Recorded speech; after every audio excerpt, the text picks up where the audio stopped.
Hello guys! Andito kami ngayon sa labas. Papunta kami ngayon kung saan andon yung mga puno ng mga cactus. Mangha-harvest kami ng cactus guys.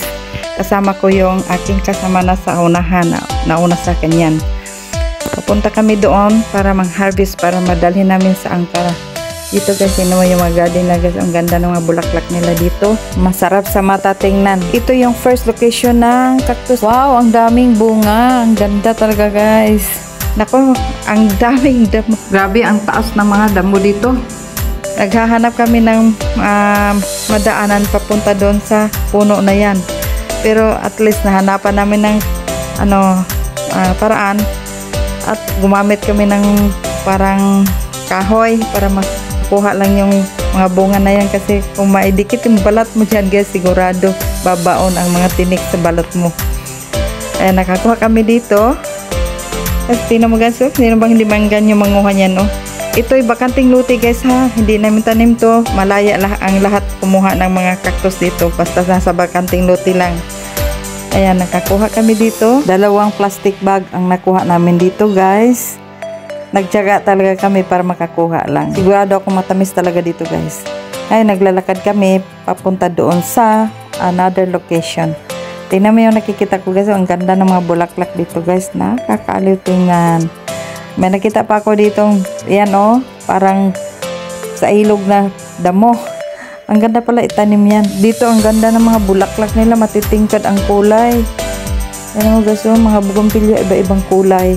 Ang ganda talaga dito. Pagdating sa mga bulaklak, matitingkad ang kanilang mga kulay.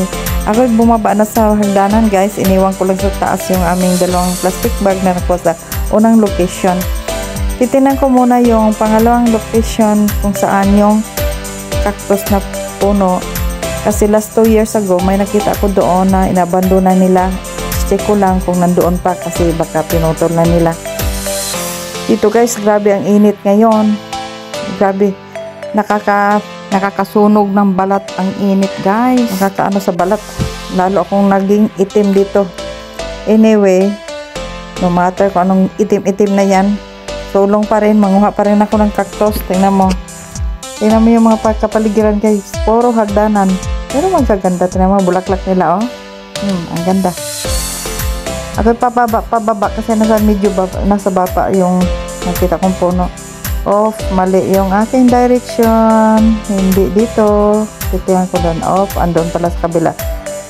Ayun. So, puntahan ko na yung aking kasama. Tawagin ko na kasi nagtaiwan sa taas. At ako diretso na muna sa taas. Siya na muna ang pupunta doon sa baba. I-plaster ko lang yung 2 plastic doon sa taas. Ayan. Nag-harvest na pala siya. Nag-umpisa na siya. Dito guys, walang nanguha dito kahit malapit sa mga kabahayan, dahil di nila alam kung paano la i-harvest yung cactus. Napapabayaan ang mga bunga guys, sayang hindi nila kinain. Pero nang nakita, may isang kapitbahay na nakakita kung paano namin i-harvest yung cactus. Sabi niya, tirhan nyo naman kami kasi mang-harvest din kami, sabi niya. Kaya dito lang kami na side manguha. Iwan namin doon sa kabilang side. Sa kanila na yon. Itong aking kasama, sobrang sipag talaga to guys. Pagdating sa mga harvest guys, maaasahan mo siya kahit gaano kahirap. Kahit pa magka puno-puno ng tinik yung kamay niya. Ito yung side ng view ng kung saan yung cactus. Maganda, di ba? Andun yung dagat. Tingnan mo yung kasama ko. Tingnan paano niya hinarvest. Gumamit siya ng empty bottle guys. Ayan, kasi maabot lang naman niya. Sinundot-sundot mo na yung mga tinik para matanggal at kinuha niya. Ayan. So, parang easy sa kanya. Ako, hindi na ako nakatulong dito dahil unang pang-harvest pa lang namin doon sa kabila, nabutas ang aking gloves. Kaya, hindi ko na magamit. Uuwi pa ako sa bahay, kukuha ko ng panibagong gloves pagdating na papunta kami sa ibang location. Ito, naka-harvest siya. Ang sipag talaga nito. Kahit pa baon yung tinik sa kamay niya, okay lang sa kanya. Kasi masarap talaga ito. Garantisado ako guys, masarap ang mga cactus. Tignan mo. Lalo na ganyan. Nahinog sa puno. Ang sarap. Kaya, ang sipag nito manguha. maasahan mo talaga to. Ayan. Ang dami na niya nakuha, kaya lang niwan namin doon sa taas kasi alang nang bitbitin namin sa baba, iakyat na naman. Ako, nagbibideo-video na lang muna ako kasi wala akong maitulong muna sa kanya kasi nga, wala nga akong panangga sa tinik. Ayan. Masipag to. Kasi gusto namin makakabit-bit ng maraming cactus, guys. Papunta doon sa sa Ankara. Kasi wala na to sa Ankara, mahal to sa yung mga shop. Ito yung side naman na view. Yan mo, guys, parang Baguio lang naisipan kong bumaba dito sa kabila kasi titingnan ko kung saan ang direction nitong hagdanan na to. Pardon. Yan pala ay papunta rin sa dagat yung hagdanan na yan. Yan ang backyard ng aming mga kapitbahay. May diatilis pa, guys. Yan mga, ang ingay talaga ng crickets dito, guys. Parang teritoryo ng mga crickets dito, guys. Yung side naman na yan ay parang Baguio, tingnan natin mo, guys. Yung mga buildings. Hindi ganong kalakihan ang mga summer house. Summer house itong tawag dito, summer house. Yan mo, hindi ganong kalakihan. Yung iba, pinapalaki nila pero hindi pwedeng itaas ang building hanggang second floor lang. Yan. Parang mataas lang siya tingnan, gawa ng hagdan-hagdan ng position ng building. Ayan, bumalik ako dito sa may cactus kung tapos na ba yung aking kasama. Hindi pa pala, ang daming hinog pa, gusto niya ubusin, kailangan ayaw ng kapitbahay.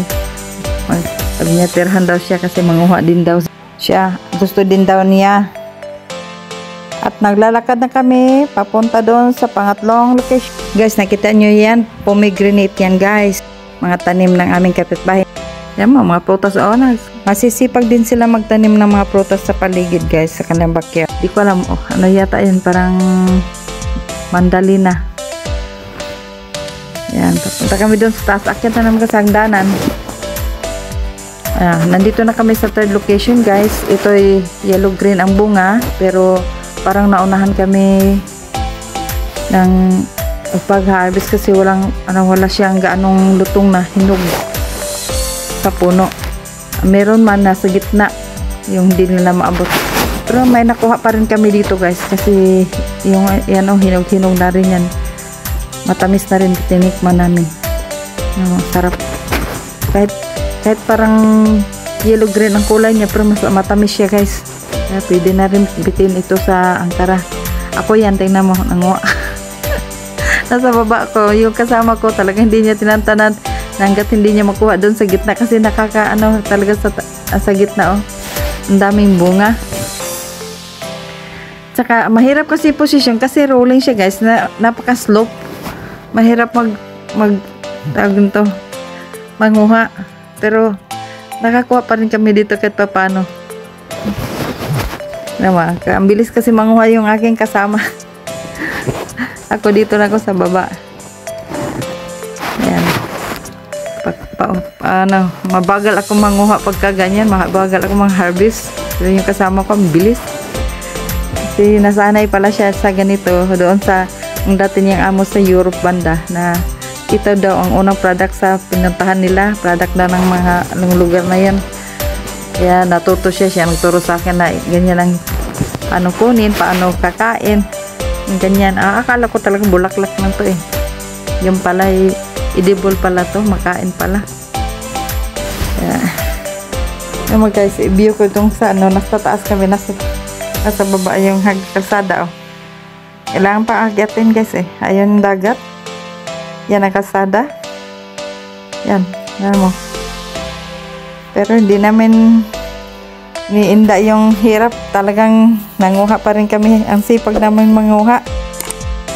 Yung alaga ko pala, guys, yung isang Pilipina na nakasama ko ang nagbantay kasi natulog ang alaga. Ako'y nakasama dito sa isang kasama ko, tatlo kami Pilipina.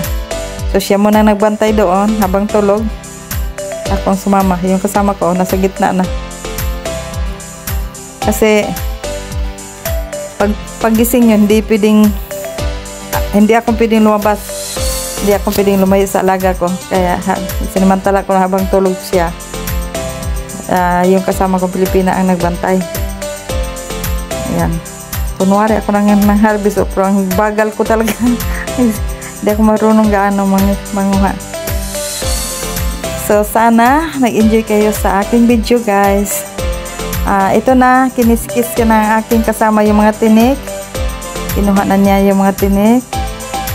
Yan. Ganyan lang daw ang paglinis. Isa-isa niyang pinanggalan ng mga tinik. Ito, nahugasan na.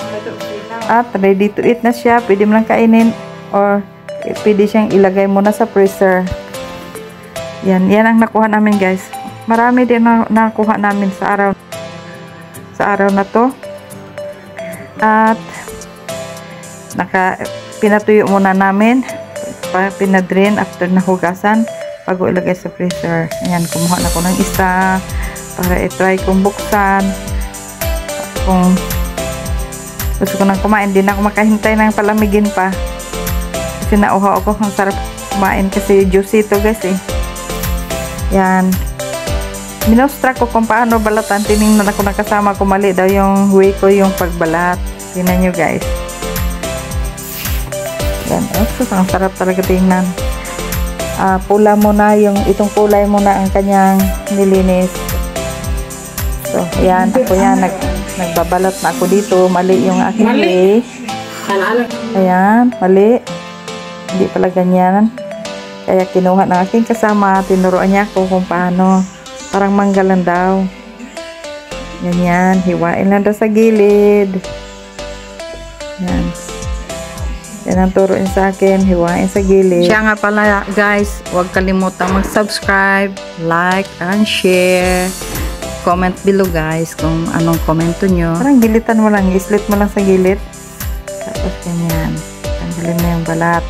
Yan, nakita na. Tingnan mo, ang ganda. Ang sarap. Nakakatakam tingnan, guys. Tingnan nyo, ang sarap. Kung may makikita kayo, guys, na madaanan, subukan nyo nga mga uha, diba? Hindi kayo magsisisi. Ang sarap talaga, eh. So, pwede mo kainin. Hawakan mo lang ng ganyan. Tapos, minustra pa niya. Isa pa kung paano para ma-easy daw kainin ganyan. Pero yung pamangkin ng amo ko, kinakain niya lahat pati balat. Kasi masarap daw. Ako ayaw ko yung balat. Yan, pwede na siyang tunggaban, guys. Pwede nang kainin. Talagang ma-i-enjoy ka nito pag matikman mo to, guys. Masarap talaga siya. As in, masarap. Sana nag-i-enjoy kayo sa panonood ng aking mga video at nakapagbigay ng idea kung paano manguha o mag-harvest ng cactus. Kung may makita kayo, kung madadaanan kayo, para alam niya paano kayo mag-harvest, paano manguha ng ganito, paano linisin, paano kainin. Ayan, guys, tingnan mo sa yan ang pinakamasarap. Yan ang sa gitna niya, guys.